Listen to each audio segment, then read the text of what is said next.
Assalamualaikum warahmatullahi wabarakatuh.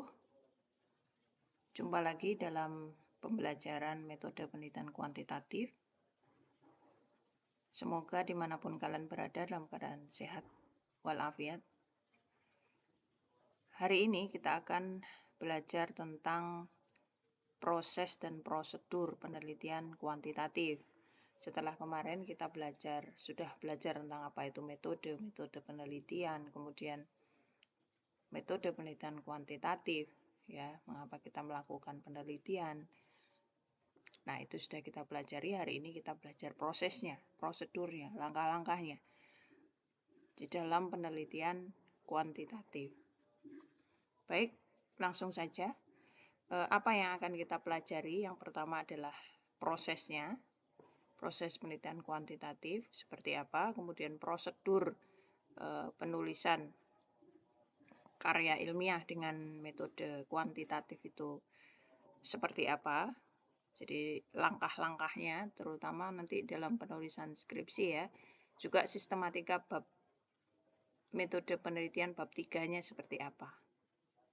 Nah, kita awali dulu dari proses penelitian kuantitatif. Yang pertama yang harus kita lakukan adalah kita memilih dan merumuskan masalah. Pilih dan rumuskan masalah. Ada berbagai masalah ya di sekitar kita yang bisa kita lihat, yang menarik hati kita, sehingga itu kita pilih dan kita rumuskan. Nah, jenis rumusan masalah ini bisa kita ada masalah yang sifatnya deskriptif, ada komparatif dan asosiatif. Ini contoh nih. Yang deskriptif misalnya, seberapa baik nilai prestasi belajar fikih siswa MTSN X misalnya ya. Jadi kita menanyakan seberapa baik. Kemudian ada komparatif, artinya membandingkan. Nah, adakah perbedaan antara motivasi belajar bahasa Arab antara murid yang berasal dari madrasah dan yang sekolah umum? Ada bedanya apa enggak? Atau rumusan masalah asosiatif, artinya menghubungkan. Rumusan masalah yang sifatnya menghubungkan. Nah, adakah hubungan antara motivasi belajar dengan prestasi belajar? Ini misalnya pada mata pelajaran akidah akhlak. Nah, ini adalah contoh-contoh rumusan masalah dengan jenisnya. Nah, setelah kita pilih dan rumuskan masalah, maka selanjutnya adalah kita tetapkan desain penelitiannya. Kita harus tahu apakah nanti kita mau menggunakan survei atau kita eksperimen. Jadi, apakah penelitian kita itu bersifat lapangan atau bersifat laboratori, misalnya di dalam kelas gitu, atau memang kita survei ke lapangan, ya. Dan juga kita pahami juga jenis data dan pengukurannya, ya. Misalnya apakah data yang akan kita gunakan nanti itu nominal, ordinal, interval, atau rasio. Nah, itu kita harus paham betul di situ.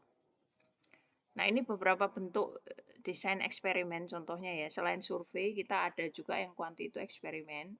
Misalnya ada pre-eksperimental, itu tanpa variabel kontrol dan sampel tidak dipilih secara random. Jadi kita tetapkan. Caranya eksperimennya bisa one shot case study, artinya kita tidak melakukan pretest terlebih dahulu, langsung setelah kita mengobservasi langsung kita post test gitu, atau kita gunakan pretest post test. Jadi ada one group pretest post test design. Kalau true eksperimental itu terdapat kelompok kontrol. Jadi ada dua kelompok yang dibandingkan dan kelompok kontrol ini dipilih secara random, tidak kita tetapkan. Caranya sama seperti pre-eksperimental gitu ya. Misalnya hanya observasi, kemudian yang kedua ada pretest, ada post test. Nah, yang ketiga ini lebih rumit lagi, memungkinkan adanya variabel moderator. Mungkin kita untuk tingkat kita tidak terlalu membutuhkan ini ya. Kemudian juga quasi experimental design, ini berarti eksperimen yang dilakukan dalam jangka waktu lama berulang gitu ya, intinya seperti itu. Sehingga ada time series design, ada non equivalent control group design. Tapi biasanya kita lebih menggunakan pre-eksperimental atau true eksperimental gitu ya. Nah, selanjutnya kalau kita sudah tetapkan desainnya, mau kita pakai survei atau eksperimen, datanya data apa gitu sudah paham betul, maka kita konstruk teori dan rumuskan hipotesis. Jadi kita harus melakukan telaah teori-teori, kita telaah temuan penelitian selanjutnya, supaya kita bisa membangun kerangka teoritis untuk merumuskan dugaan sementara. Karena sifat dari penelitian kuantitatif itu adalah menguji teori. Jadi harus ada landasannya, ada teorinya, sebelumnya ada temuan-temuan sebelumnya. Ini misalkan ya contohnya, ada judul pengaruh kedisiplinan guru terhadap motivasi belajar siswa. Ya, terserahlah tempatnya di mana. Nah, maka yang menjadi landasan teori adalah konsep dari variabel yang pertama, misalnya kedisiplinan guru, kemudian konsep dari variabel kedua, misalnya motivasi belajar siswa. Lalu jangan lupa kajian teoritis pengaruh dari variabel pertama ke variabel kedua, kedisiplinan guru ke motivasi belajar. Nah, karena judulnya pengaruh ini maka harus ada landasannya. Teori-teori terdahulu yang menyatakan hubungan antara kedua variabel tersebut, atau kajian terdahulu atau teori terdahulu, hasil penelitian terdahulu, sehingga nanti kita bisa membuat model dan hipotesis penelitian. Misalnya hipotesisnya jadinya terdapat pengaruh kedisiplinan guru terhadap motivasi belajar siswa, yang itu yang mau kita ujikan. Nah, kalau kita sudah mengkonstruk teori dan merumuskan hipotesis, maka langkah selanjutnya bagaimana kita mau mengumpulkan data. Sehingga kita yang sebenarnya perlu adalah nanti instrumennya seperti apa bentuknya.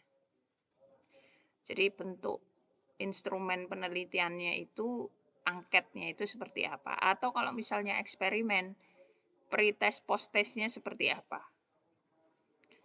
Nah, sehingga terus kita juga tentukan siapa yang menjadi populasi, siapa yang menjadi seberapa kita mengambil sampel, seperti itu ya.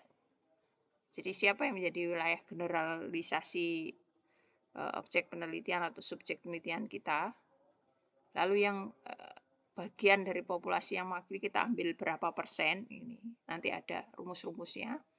Kemudian juga teknik pengambilan sampel atau sampling. Apakah kita gunakan purposive, artinya sudah kita tetapkan saja ya sampelnya itu, atau kita random saja mengambil siapa yang bisa kita temui, seperti itu.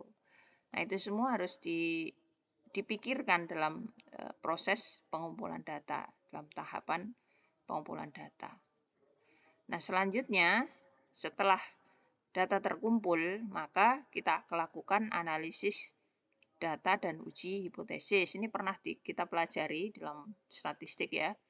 Ada statistik deskriptif. Tentu kalau rumusan masalahnya adalah deskriptif ya, statistik deskriptif berperan.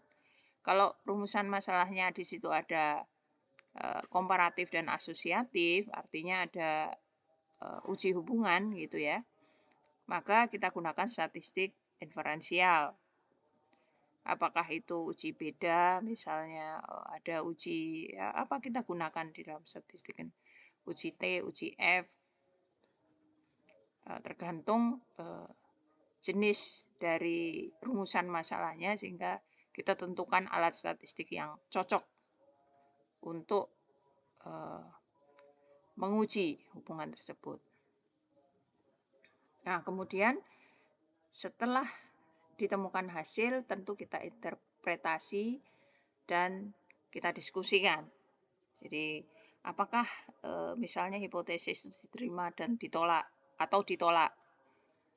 Kalau diterima, arah hubungannya bagaimana? Apakah positif atau negatif, atau searah atau berlawanan? Misalnya apakah kedisiplinan guru itu secara searah atau positif berdampak pada motivasi belajar siswa atau sebaliknya. Misalnya semakin guru disiplin, ternyata arahnya negatif. Siswa semakin tidak termotivasi misalnya, gitu ya.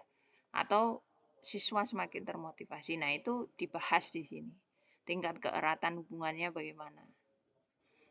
Tingkat keeratannya sangat erat karena nilainya sangat mendekati 1 misalnya ya korelasinya. Atau sedang atau sangat lemah.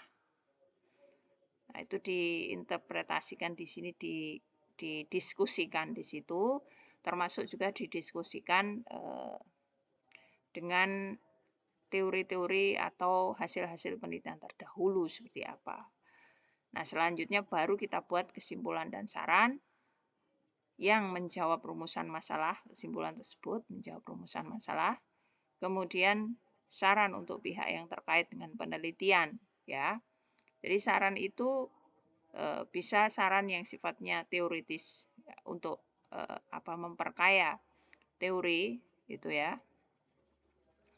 Atau saran yang praktis itu untuk pihak yang terkait saja, tidak perlu semua yang tidak pihak-pihak yang terkait masuk di dalam saran tersebut. Atau juga saran untuk penelitian selanjutnya. Nah, ini bisa masuk di kesimpulan dan saran tersebut. Terus kemudian setelah itu tahapan terakhir adalah melaporkan hasil. Jadi tulis laporan itu sesuai format langkah penulisan karya ilmiah. Kalau misalnya skripsi, ya skripsi itu formatnya seperti apa itu diikuti. Ya. Nah, ini kita akan melihat ya prosedur karya ilmiah itu, langkahnya itu dengan metode penelitian kuantitatif itu dalam skripsi itu biasanya seperti apa. Nah, biasanya ada 5 bab gitu ya, ada bab 1, bab 2, bab 3, bab 4, dan bab 5. Bab 1 ada pendahuluan. Pendahuluan kita mulai dari latar belakang masalah, jadi mengungkap teori-teori sebelumnya, mengungkap hasil-hasil penelitian terdahulu, sehingga bisa menjadi landasan latar belakang munculnya masalah tersebut. Kemudian dirumuskanlah masalah tadi. Apakah masalah tersebut masalah deskriptif, komparatif atau asosiatif. Lalu tetapkan tujuan penelitian untuk mengukur dan menganalisis ya. Biasanya kalau untuk kuantitatif itu redaksinya seperti itu. Mengukur dan menganalisis. Lalu kemudian kegunaan penelitian. Nah, itu kegunaan harus kita tuliskan kegunaan secara teoritis dalam pengembangan ilmu yang kalian bahas itu, dan kegunaan teoritis, praktis ya pihak-pihak yang terkait. Hasil penelitian itu berguna untuk siapa saja. Lalu kita definisikan operasionalisasinya dari masing-masing variabel. Kalau tadi itu ada contohnya kedisiplinan dan motivasi, ya 2 variabel itu didefinisikan secara operasional, menunjukkan indikator-indikator yang akan digunakan dalam pengukuran ya di instrumen. Nah, kita lanjutkan dengan bab 2, merupakan landasan teori. Mengapa disebut landasan? Karena dia yang menjadi dasar dari penelitian tersebut. Sehingga kita lakukan tinjauan tentang variabel yang pertama, kemudian variabel yang kedua. Biasanya kita nyebut variabel X, variabel Y, seperti itu ya. Lalu tinjauan jangan lupa hubungan antar variabel. Karena nanti supaya kita bisa merumuskan kerangka berpikirnya hingga dugaan sementaranya atau hipotesis dari penelitian tersebut. Nah, barulah kemudian kita tuliskan metode penelitiannya, bagaimana jenis dan rancangannya, ya. Rancangan tadi, apakah rancangannya itu berbentuk survei ataukah eksperimen, ya, apakah sifatnya lapangan ataukah sifatnya laboratori teaching gitu ya misalnya. karena kita mau eksperimen metode tertentu, bisa jadi. Nah, itu tergantung. Lalu kemudian kita tetapkan populasi sampel dan sampling dari penelitian. Tadi sudah saya jelaskan apa itu. Kemudian, nah ini biasanya juga ada variabel penelitian itu. Kalau misalnya uji pengaruh, terutama ya, sehingga kita akan menentukan mana variabel independen dan variabel dependen, mana variabel terikat dan mana variabel bebasnya. Lalu kita tulis metode pengumpulan datanya, metodenya apakah menggunakan angket tadi ataukah pretest post-test. Kemudian baru setelah data terkumpul, dianalisis, kita tetapkan analisis deskriptifnya bagaimana caranya, menganalisis data inferensialnya, uji hubungannya, apa yang digunakan, alat statistik apa yang akan digunakan. Nah, ini adalah nanti yang menjadi bagian dari mata kuliah ini, bab 3 metode penelitian ini yang akan kita bahas banyak adalah yang bab 3 ini. Kemudian ada bab 4 itu penyajian dan analisis data. Data disajikan, kemudian dianalisis, ya tadi sudah saya jelaskan sekilas. Setelah disajikan itu hasil-hasil hitungannya, lalu dianalisis bagaimana tingkat keeratan hubungannya, arahnya bagaimana, gitu. Apakah hipotesis diterima atau tidak, itu dianalisis.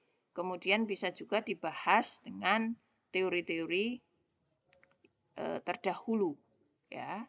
Ini memperkuat atau membuktikan hasil penelitian terdahulu yang dari mana atau teori-teori terdahulu yang dari mana.